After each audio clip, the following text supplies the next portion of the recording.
para hakim harus mendapat perhatian dari negara, penghasilan yang memadai, sehingga dia punya harga diri yang sangat tinggi dan dia tidak perlu untuk cari tambahan. Itulah tekad saya.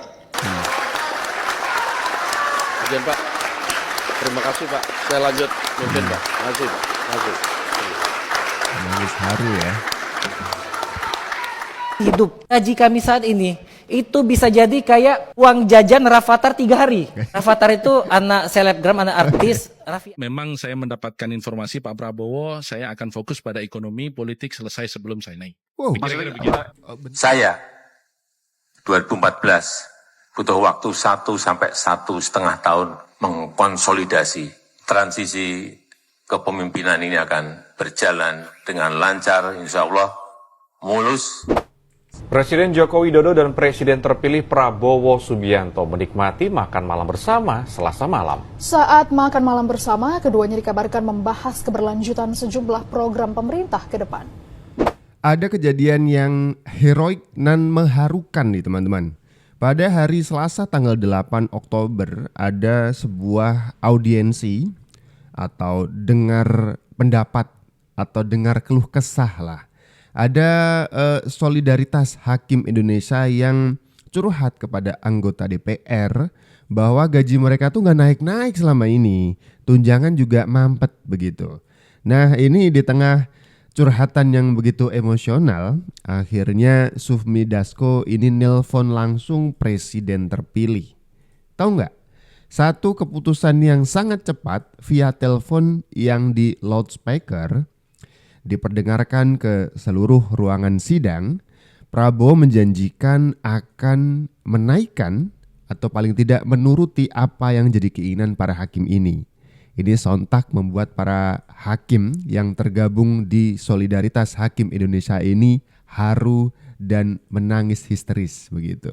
Coba kita lihat videonya bareng-bareng. Saya sangat berpendapat bahwa para hakim harus diperbaiki kualitas hidupnya. Dari dulu rencana saya ingin memperbaiki penghasilan para hakim supaya menjadi sangat baik. Ini bukan janji karena kampanye sudah selesai, jadi saya tidak perlu janji-janji. Tapi ini adalah keyakinan saya. Jadi saya minta para hakim sabar sebentar, ya kan? Begitu saya memang menerima estafet, saya menerima mandat, dan saya menjalankan, saya benar-benar akan memperhatikan para hakim yang tidak boleh bisa disogok, para hakim yang tidak bisa dibeli, para hakim harus terhormat, para hakim harus mendapat perhatian dari negara, penghasilan yang memadai, sehingga dia punya harga diri yang sangat tinggi dan dia tidak perlu untuk cari tambahan. Itulah tekad saya. Izin Pak, terima kasih Pak. Saya lanjut mungkin Pak. Terima kasih. Nangis haru ya. Oke, ada yang teriak takbir juga. Baik. Menarik ini. Ini Sufmi Dasko, Wakil Ketua DPR, langsung inisiatif nih nelpon Presiden terpilih Pak Prabowo, yang kemudian langsung memberikan rasa tenang gitu ya, menenangkan para hakim yang sedang protes ini. Audiensi ini memang dalam rangka protes ya, karena para hakim yang tergabung di Solidaritas Hakim Indonesia ini rencananya bukan cuman ketemu sama anggota dewan sebagai wadah mereka protes, karena anggota dewan adalah wakil rakyat begitu ya, di mana hakim adalah profesi juga.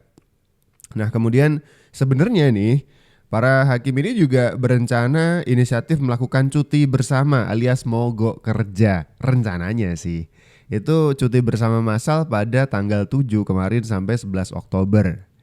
Jadi buat kalian yang kena tilang gak bisa sidang. Ini rencananya begitu. Karena menurut pengakuan dari para hakim yang tergabung di Solidaritas Hakim Indonesia, mereka itu udah 12 tahun tidak mengalami kenaikan gaji. Ini yang menjadi protes, dasar protes mereka ya.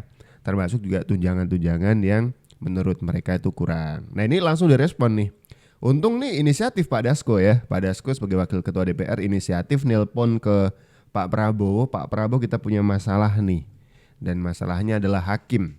Dimana dalam negara kita yang menganut bentuk politik trias politika, wilayah hukum adalah salah satu pilar demokrasinya kan begitu ya. Nah kemudian langsung ditegaskan oleh Pak Prabowo bahwa setelah dilantik nanti janjinya dia akan mensejahterakan para hakim, termasuk soal menaikkan gaji para hakim ini. Dan juga di highlight atau digarisbawahi, hakim ini posisinya penting, jangan sampai kena beli, sogok, putusan-putusannya bisa dibeli, harus sejahtera biar tidak mudah disogok kan, itu ya intinya begitu. Ini menarik gitu, karena masalah yang muncul langsung mendapatkan respon dan juga dicatat, tidak diabaikan gitu. Sinyal baik ya, bahwa pemerintahan Prabowo nanti bisa satset. Kami meminta keadilan terhadap pendapatan kami. Sejak tahun 2012 sampai dengan saat ini tidak naik-naik, Pak. Baik gaji pokok maupun tunjangan jabatan. Sehingga kami bekerja pada saat ini digaji dengan gaji 12 tahun yang lalu. Ini sangat menzalimin kami. Bahkan pada tahun 94, pada saat pemerintahan di masa Pak Soeharto, gaji hakim itu statusnya masih PNS. Besarannya 2 kali lipat dari gaji PNS biasa. Tapi saat ini gaji kami dilampauin oleh jabatan-jabatan tertentu PNS di Satker kami. Itu sangat mengecewakan. Dengan pendapatan kami seperti ini sangat rentan teman-teman yang menjaga integritasnya, yang terseok-seok, Pak. Kami tidak minta tinggi-tinggi seperti komisaris Pertamina, tidak seperti direktur utama Mandiri.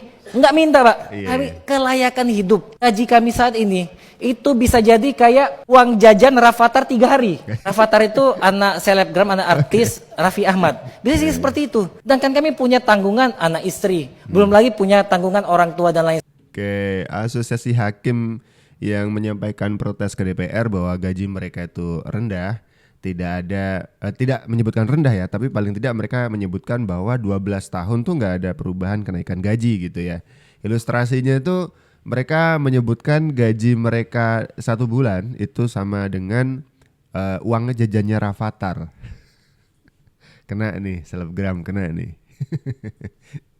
Jadi uang jajannya Rafathar 3 hari itu sama dengan gajinya para hakim ini. Itu yang menurut penuturan mereka yang untungnya memang sudah ditenangkan oleh Pak Prabowo sampai ketika di apa istilahnya di loudspeaker, di telepon itu langsung haru. Ada yang menangis, ada yang mengepalkan tangan ke atas teriak Allahu Akbar gitu. Saking histerisnya gitu ya. Gegap gempita bagaimana keluhan mereka itu didengar oleh presiden langsung. Hey, didengar dan ditenangkan, dikasih apa istilahnya? Oke, ini akan jadi concern saya, akan jadi perbaikan untuk saya. Itu kata Pak Prabowo, dan juga digarisbawahi bahwa hakim itu penting, jangan sampai putusan-putusan pengadilannya itu berdasarkan sogokan dan dibeli. Wah, bahaya itu ya. Memang saya mendapatkan informasi Pak Prabowo, saya akan fokus pada ekonomi, politik selesai sebelum saya naik. Wow, Kira-kira begitu. bentar. Ini Romi P3 yang ngasih bocoran bagaimana sikap Prabowo di 2024-2029 selama menjabat. Kata Romi, Prabowo tuh bikin semacam deadline. Untuk urusan politik dia selesaikan sebelum 20 Oktober. Setelah dilantik gak ada deal-deal politik yang bisa dilakukan dengan Prabowo. Transaksi politik gak akan bisa dilakukan dengan Prabowo. Dia lebih mikir nanti kebijakan ke masyarakat, ke rakyat Indonesia bakal seperti apa. Wah, begitu ternyata ada deadline-nya. Makanya PDIP ngebet banget nih, sebelum 20 Oktober harus bisa ketemu. Saya akan fokus pada ekonomi, politik akan selesai sebelum beliau dilantik. Oh, Artinya oke. bahwa semua pendekatan kepada semua partai politik memang dilakukan oleh Pak Prabowo bersama timnya tentu ya, bukan langsung Pak Prabowo dan tidak selalu langsung Pak Prabowo. Oke. Dan saya kira itu baik untuk bangsa ini. Karena memang bangsa ini kan bukan bangsa parlementer. Artinya memang kepemimpinan presidensial itu membutuhkan dukungan parlemen yang kuat. Ya. Dan kita perlu memberikan dukungan ini kepada Pak Prabowo dalam rangka membuat bangsa ini menghadapi tantangan-tantangan yang tadi dinyatakan Pak SBY begitu berat ke depan. Belum udah nge-spill duluan ya. Politik sebelum 20 Oktober artinya pertemuan antara Bu Mega dengan Pak Prabowo besar kemungkinan, saya nggak bilang pasti ya, besar kemungkinan sebelum 20 Oktober. Keyakinan Bung Romi? Saya yakin 99,99%. Kira-kira begitu. Luar biasa. Oke, ini menarik. Prabowo pengen benar-benar fokus nanti ketika dilantik urusannya di benak beliau rakyat. Itu aja. Jadi Pak Prabowo ngasih deadline untuk urusan-urusan politik nanti dia kelarin sebelum 20 Oktober. Apalagi ada Pak Muzani, apalagi ada Pak Dasko, apalagi ada Pak Habibur Rahman dan banyak orang di partai yang ngurusin partai dan politik gitu ya untuk urusan Gerindra. Tapi beliau ngasih deadline sebelum 20 Oktober kita akan kelarin urusan politik, tapi setelah dilantik Pak Prabowo akan fokus ngurusin ekonomi, ngurusin program-program yang akan dijalankan beliau sebagai presiden terpilih. Menarik. Karena kita yakin Pak Prabowo nanti setelah dilantik bakal tancap gas karena tidak lagi meraba-raba. Kita melihat beberapa bulan terakhir bagaimana Pak Jokowi mengajangi transisi ya dari kepemimpinan beliau menuju ke pemimpinan Pak Prabowo Subianto.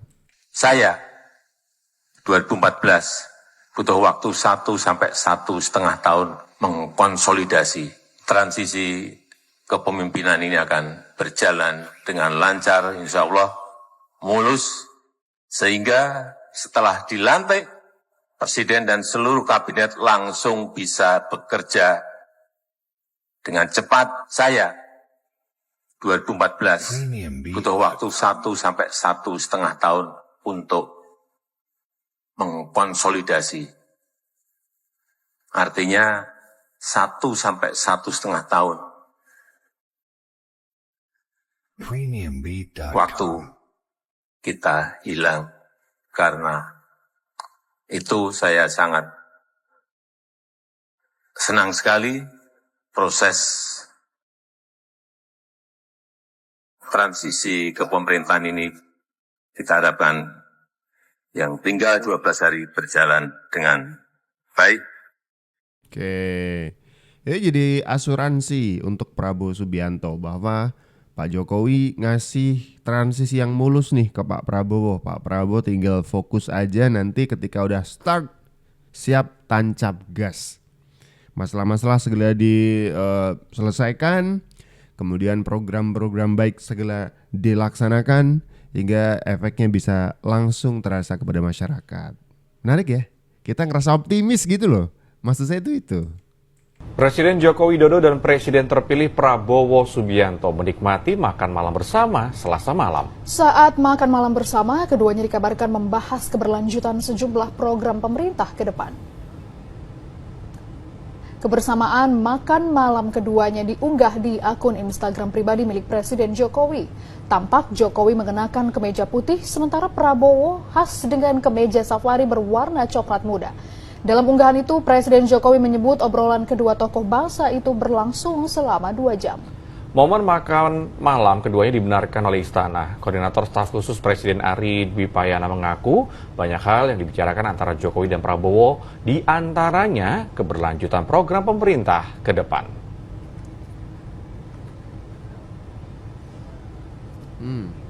Presiden Joko Widodo dan Presiden terpilih Prabowo Subianto menikmati makan malam bersama Selasa malam. Saat makan malam bersama, keduanya dikabarkan membahas keberlanjutan sejumlah program pemerintah. Oke. Jadi ini adalah sebuah simbol sih sebenarnya, sebuah pertanda, sebuah sinyal bagus bagaimana hubungan kedua presiden ini. Kita nyebutnya presiden yang masih menjabat dengan presiden terpilih, ya kan? Itu emang sebaik ini gitu, makan malam bersama yang menunjukkan bahwa mereka berdua tuh solid, akrab dan dekat. Jadi untuk orang-orang yang mencoba untuk memisahkan, bikin isu-isu yang receh gitu ya, Prabowo meninggalkan Jokowi, udah mulai merapat ke Megawati, apalagi Afufu Fafa, apalagi Prabowo akan menanggung hutang dan keberatan meneruskan IKN, apalagi Banyak. Itu coba untuk ditepis ya dengan satu foto makan malam. Kelar semua. Kalian yang pusing bikin isu macam-macam, kelar semua dengan satu foto. Jokowi dan Prabowo makan malam, kelar semuanya. Karena mereka tuh solid. Mereka solid, mereka sadar mereka adalah dua kekuatan besar Indonesia saat ini. Ada banyak pihak yang takut bagaimana dua-duanya nanti akan sepowerful ini ya. Ada dua matahari kembar istilah mereka. SBY pun takut soal ini. Jangan sampai ada dua matahari kembar. Tapi itu tidak tersirat di pertemuan antara Prabowo dan Jokowi. Mereka lebih ingin menyiratkan kepada masyarakat, kepada bangsa ini bahwa elit aman, nyaman dan tentram, mereka solid, kita fokus perbaiki bangsa ini. Itu dia pesan yang ingin disampaikan. Bukan soal pesan yang penuh dengan ketakutan, perpecahan, dan seterusnya. Negatif mulu. Jadi gak tenang hidup, ya kan? Ini yang pengen disampaikan oleh Prabowo Subianto dan juga Joko Widodo.